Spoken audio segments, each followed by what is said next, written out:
आपल्याला करायच्या आहेत आता पुडाच्या करंज्या।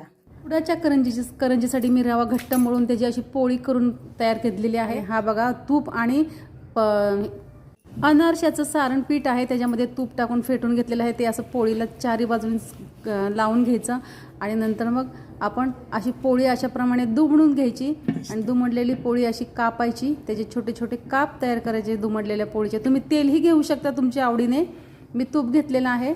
आणि असे बघा छोटे काप तयार करायचे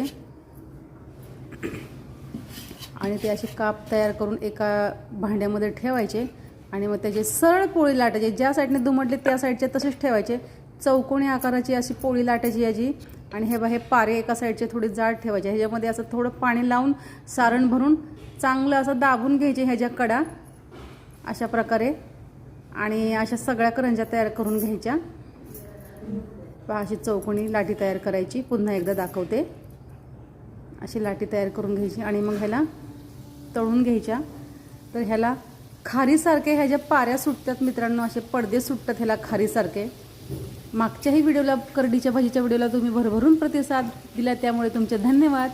आताही मला असंच तुम्ही प्रतिसाद द्या।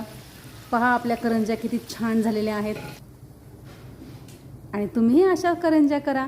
लाईक कमेंट शेअर सबस्क्राईब करा। पहा किती सुंदर करंज्या झालेल्या आहेत आपल्या। स्किप न करता पाहते त्यामुळे तुमचे मनपूर्वक धन्यवाद। Thank you so much.